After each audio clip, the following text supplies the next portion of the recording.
What if Deku joined Team JPDE? Madonna's Anthology of Hearts. Reese's Big Mouth.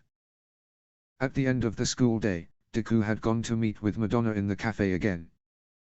"Why did I come back?" Deku said. "Well, that's one way to say hello," Madonna said. "Sorry." "Good afternoon, Mrs. Arc," Deku said. "A good afternoon to you too, and to answer your question, it's because you know the money is good." "By the way, what did the others think of our first collaboration?" Madonna asked. "No comment," Deku said. Madonna laughed. "That tells me they loved it and want more." "So Izuku, ready to spin some tales of youthful debauchery?" Madonna asked. "I wouldn't call it debauchery," Deku said, slightly embarrassed. "Call it what you will. So, what are you going to talk to me about? Or is it an event you want to recall?" Madonna asked. Deku thought for a moment before deciding to tell Madonna about Reese. "There's this girl named Reese Chloris. She's a transfer student from Mistral and well, she's an interesting character to say the least," Deku said. "Is she now?" "Do tell," Madonna said. "For starters, she's very hyperactive. It wouldn't surprise me if I found out she literally bounces off the walls and floors of a room," Deku said. "Oh my. Sounds like it'll be a fun time no matter what you do with her around," Madonna said. "I agree, but that side of her does cause her teammates some grief. And I bet that she has most definitely gotten into trouble. Which isn't helped by her tendency to be a bit airheaded and stubborn at times as well. An example of this is, she thought that there was a champion of the Vital Festival, and when she was informed otherwise she essentially said, 'Nah,' Deku said. She rejected reality and substituted her own. This girl sounds more and more fun by the minute," Madonna said. "If you think she's fun now, just wait," Deku said. "No, I won't wait. Tell me now," Madonna said. Okay. Eager much?" Deku asked. "What can I say, I'm invested," Madonna said. "Well, the final thing I have to say about her is, she strikes me as someone who says and does things without thinking. I don't think she has a filter at all, she says what she thinks and does what she wants," Deku said. "That does make her sound fun to be around. Imagine all the shenanigans that can happen when she's around. Especially the naughty kind," Madonna said. "Oh no. You already have an idea on a scene, don't you?" Deku asked. "Oh, does it show?" Madonna laughed. Yes, it does," Deku said. "I'll see you soon, Izuku. The cogs in my writing mind are turning," Madonna said. Madonna left the cafe. Deku sighed. "Come on, Izuku. Do it for the benefits. Do it for the benefits," Deku said to himself. One day after the school day had ended, Madonna had called Deku asking him to come and meet with her in the cafe. "Hello, Mrs. Arc," Deku greeted with a somber tone. "Is everything alright, my dear? You sound a little down," Madonna said. "I'm just dreading what I'm about to read. If it's anything like last time," Deku said. "Well, why don't you start reading and find out?" Madonna said, handing over the first draft. "I have a feeling I already know," Deku said. Deku then began to read the first draft. "I think it's this one," Izuku said. The day before, Reese Chloris, a transfer student from Mistral, had asked him for help with the weekend shopping. Now normally they would do this as a team, but this week the others were busy and so Reese was left alone to do it. Now Reese was more than capable of doing the shopping alone. The problem was that she didn't know the streets of Vale that well and so had asked Deku for help, to which he naturally agreed to help. Reese thanked Izuku and then left. After she was gone, the rest of her team came up to Izuku and told him the truth. The truth of the matter was they were actually going shopping that day, they didn't want Reese coming along that day. The reason why? Well, it was because Reese's birthday was the next day. They weren't able to buy supplies and gifts for her party because Reese would always insist on coming. So, they asked Izuku to keep Reese busy and asked him to avoid several places, or better yet keep her at Beacon. They told Izuku that Reese can be easily distracted, so if he came up with something fun to do, Reese would forget all about it. Izuku understood and agreed to help.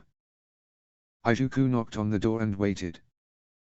Reese's team had also given Izuku a warning. The door then swung open. "Hey!" Izuku Reese greeted, in her underwear. Reese can be a bit imprudent at times. Imprudent is an understatement, Izuku thought. Reese was wearing a matching set of pink and white underwear and nothing else. Hello. Remnant to Izuku. "You there?" Reese asked. "Reese. Why are you only in your underwear?" Izuku asked. "Because my teammates insisted, I wear something when I go to bed," Reese said. Izuku was stunned into silence. "So you're telling me you would have answered the door naked?" Izuku asked. "Yeah. What's the issue?" Reese asked. "The issue is you would have answered the door naked," Izuku said. "Why is it an issue? I'm not ashamed of my body. And neither should you. I've seen and heard your romps many times before," Reese said. "You've been watching us?" Izuku asked. "Not on purpose. You guys are just very loud, and you seem to forget to lock doors," Reese said. "Oh my god," Izuku said, embarrassed. "Don't worry, I didn't see any of your bits," Reese said. "Reese," Izuku said. "Yeah?" Reese asked. "Can you just get changed, please?" Izuku asked. "Alright. Come on in," Reese said. Reese then grabbed Izuku's arm and dragged him into her room. "Reese. Why'd you drag me into your room?" Izuku asked. "I'm not going to leave you out in the hallway whilst I get ready." "Mama didn't raise no impolite girl," Reese said. "That's debatable," Izuku thought. Izuku decided it was best to turn around and wait for Reese to change. He had seen more than enough. His body was telling him that much as his cock pressed tightly against his one-piece suit. "Calm down, Izuku. This isn't anything at all. It's just Reese being Reese. You should have expected something like this," Izuku thought. After a few minutes Izuku was able to calm his raging erection. "All right. I'm ready," Reese said. "Okay, let's," Izuku said, turning around. However, Izuku was stopped in his tracks when he saw what Reese was wearing, and all that effort to calm down went up in smoke. Reese was wearing some black and white boots, pink and white thigh-high stockings that exemplified her thighs. She had a purple mini-skirt on with white frills, and Izuku could see parts of the black panties she was wearing riding up her hips. And finally, the piece of clothing that broke Izuku. Reese had a pink shirt on that showed off her midriff and her cleavage, but this isn't what broke him. What broke Izuku was some writing on her shirt. The words, "Snap my choker," were plastered on the shirt across her chest and to boot, she was wearing a choker. "Is something the matter?" Reese asked. Are you sure you want to go out wearing that?" Izuku asked. "What's the matter with this?" Reese asked. Reese then noticed the bulge forming in the lower half of Izuku's one-piece suit. "Oh, I see why," Reese said. Reese then walked over to her bed and flopped down on her back.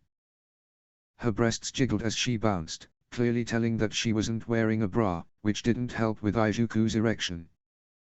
"Come over here and do as my shirt says. Or are you too much of a whip?" Reese asked. Izuku then walked over to the bed. "Let's see what you're packing, you horny little," Reese said, pulling down Izuku's fly. Izuku's cock then sprang out and gave Reese a good look. "Oh fuck," Reese said. His cock was so wide and long that it dominated most of her view. And not only was his cock big, but his balls were also matching in size, filled to the brim. "Me and my big mouth," Reese thought. "Hey, you know I wasn't serious, right? Let's just take it easy now," Reese said. The next thing Reese knew, Izuku's cock was ramming down her throat. Several hours later the other members of Team ABRN were returning to their dorm room after buying presents of Reese and baking her a cake. The three entered their room and were met by a god-awful stench. "Oh gods, what is that smell?" Bolin asked. "What did you do to make our room smell this bad?" Reese Arslan asked. The door to the bathroom then flung open. "Hey, I think we still have some time before the others get back. Can we go one more round?" Reese asked. If you think you can take it, Izuku said. I'm sure I can now. I've had lots of practice, Reese said. Reese and Izuku then noticed the others. Oh, hey guys, Reese said. Bolin then dropped the cake he was holding. My cake, Reese exclaimed. Our room, Arslan yelled. Oh god. That Deku said. Marvelous, wasn't it? This may potentially lead to interesting developments. I cannot wait to hear more about your relationships. If a relationship such as yours with Reese, imagine what I can create with a much closer relationship, Madonna said. Is everything about writing with you, Mrs. Arc? Deku asked. At the moment.